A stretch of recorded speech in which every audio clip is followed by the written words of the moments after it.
Hello everyone, आप सभी का स्वागत है उत्तर प्रदेश के वीकली करंट अफेयर सीरीज के एनालिसिस में। देखिए, आज है संडे। संडे फंडे नहीं होने वाला है, फन भी करेंगे लेकिन थोड़ी बहुत पढ़ाई भी कर लेंगे। अब पढ़ाई कैसे करेंगे? पढ़ाई हम ऐसे करेंगे कि जितने सप्ताह भर के इंपॉर्टेंट करंट अफेयर्स हैं उनका उनका एक एनालिसिस सीरीज लेकर आया मैं आपके सामने, जहाँ पे उन सभी को फिल्टर्ड वे में पढ़ेंगे। जैसे कि आप जानते हैं कि उत्तर प्रदेश का जो प्रीलिम्स का पेपर है आने ही वाला है।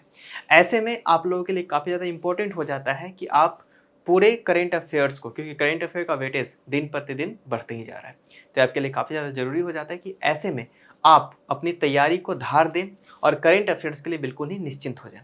तो चलिए चलते हैं, स्टार्ट करते हैं। सबसे पहले आज की जो सबसे हमारा इंपॉर्टेंट जो हेडलाइन होगा वो क्या होगा कि यूपी कैबिनेट ने एक डिसीजन पारित किया है। डिसीजन क्या है कि टाटा सन्स बिल्ड करेगा कितना रुपीज़ का, 650 करोड़ रुपीज़ का museum of temple in Ayodhya. तो अयोध्या में इसको बिल्ड किया जाना है। इंडियन गवर्नमेंट के साथ पार्टनरशिप होगा टाटा सन्स का, जो कि 650 करोड़ रुपीज़ का म्यूजियम बनाना जाना है अयोध्या के अंदर में। टूरिज्म मिनिस्टर जो हैं जयवीर सिंह, उन्होंने इसका बहुत ही ज़्यादा डिटेल्ड एक्सप्लेनेशन दिया है।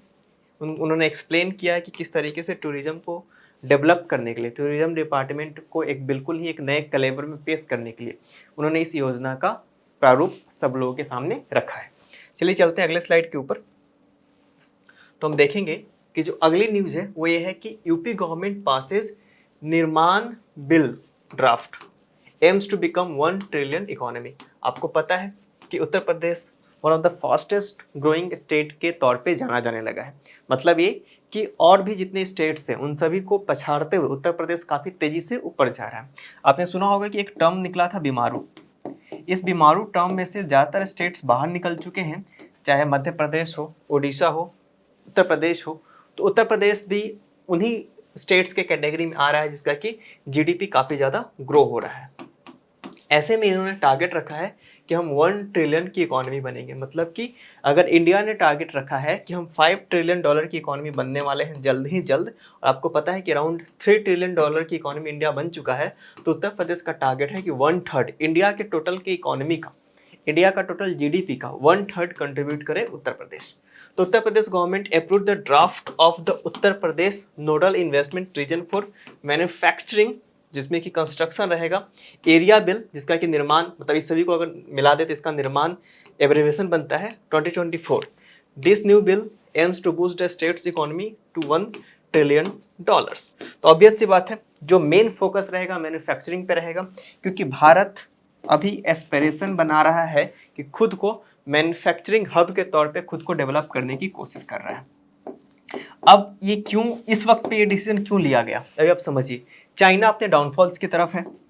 एशिया में एक ऐसा मैन्युफैक्चरिंग यूनिट की ज़रूरत है जहां से चीज़ें अच्छे से बने और वहां उस चीज़ की खपत भी हो। भारत बहुत तेज़ी से बढ़ता हुआ एक अर्थव्यवस्था है, इसी के साथ साथ दुनिया के लिए एक बहुत बड़ा मार्केट भी है। तो अगर कुछ प्रोडक्ट इंडिया में बन रहा है तो उसका खपत भी कम से कम 30% तो इंडिया में ही हो जाता है, बाकी का 70% क्या हो जाता है, एक्सपोर्ट हो जाता है। ऐसे ही अगर देखें दूसरे अगर कंट्रीज की बात करें तो वहाँ पे अगर 100% कोई चीज़ बन रहा है तो मुश्किल से 5% के आसपास वहाँ का जो नेटिव पॉपुलेशन है वो खपत कर पाता है, बाकी का 95% को एक्सपोर्ट करना पड़ता है, जो कि अपने आप में एक बहुत बड़ा चैलेंज हो जाता है। लॉजिस्टिक चैलेंज से लेकर बहुत सारे रेगुलेशन चैलेंजेस के साथ उनको गुजरना पड़ता है। तो उत्तर प्रदेश की सरकार ने निर्माण 2024 लॉन्च किया है, उसकी ड्राफ्ट।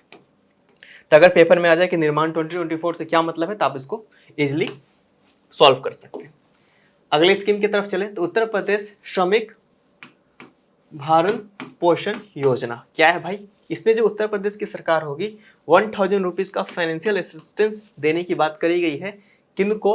4.8 लाख डेली वेजर्स को, जो कि कोविड-19 लॉकडाउन के दौरान अफेक्टेड हुए थे। तो इसमें गवर्नमेंट ऑफ उत्तर प्रदेश ने बोला है कि भाई हम 1000 रुपीज़ हर किसी के बैंक अकाउंट्स में पैसे भेजेंगे।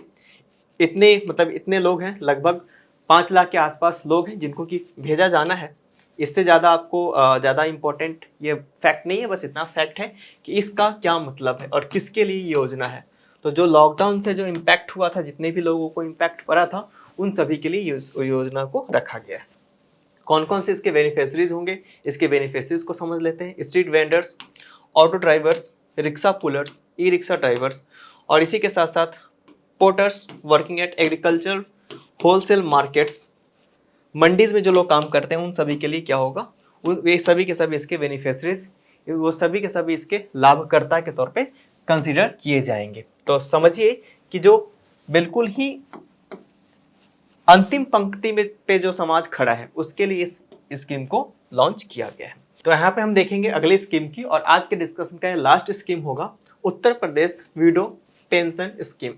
तो उत्तर प्रदेश गवर्नमेंट ने रिकॉग्नाइज किया है कि यूनिक चैलेंजेस फेस किया जा रहा है विडोज के द्वारा, जो कि उनके जो भरण पोषण की जो समस्या है वो बहुत एक विकराल रूप ले चुकी है। उसके लिए उन्होंने एक स्कीम लॉन्च किया है। आइए जानते हैं उस स्कीम के बारे में। तो इस इनिशिएटिव को एडमिनिस्ट्रेट किया जाएगा, इसका प्रशासनिक तौर पे देखा जाएगा वुमेन वेलफेयर डिपार्टमेंट के द्वारा, जो कि बहुत ही ज़्यादा इम्पोर्टेंट फाइनेंशियल असिस्टेंस देने का काम करेगा। ये जो वेलनरेबल वुमेन है जो कि विडो हो चुकी है, फाइनेंशियल असिस्टेंस कितना देना है भाई, कितना उनको मिलेगा, तो उनको दिया जाएगा 1000 रुपीज़ पर मंथ, हर महीने 1000 रुपये की आर्थिक सहायता उन्हें दी जाएगी। अगले स्लाइड के ऊपर अगर हम चले तो इसके और भी कुछ माइन्यूट फैक्ट्स को अगर हम जानने की कोशिश करें तो ऑब्वियस सी बात है, जिनके पति का देहांत हो चुका होगा उनको ये योजना का लाभ मिलेगा। और एज क्या होगा, एज जो है 18 साल से कम नहीं होना चाहिए। जो मतलब जो विडो लेडी है उनका एज 18 साल से कम का नहीं होना चाहिए। उनका एनुअल इनकम होना चाहिए, एंड फैमिली इनकम दोनों को मिला के 2 लाख रुपये से ज़्यादा का नहीं होना चाहिए। इसी के साथ साथ अगर हम देखें तो जो अप्लीकेंट हैं वो परमानेंट रेसिडेंट होने चाहिए, कहाँ के, उत्तर प्रदेश के।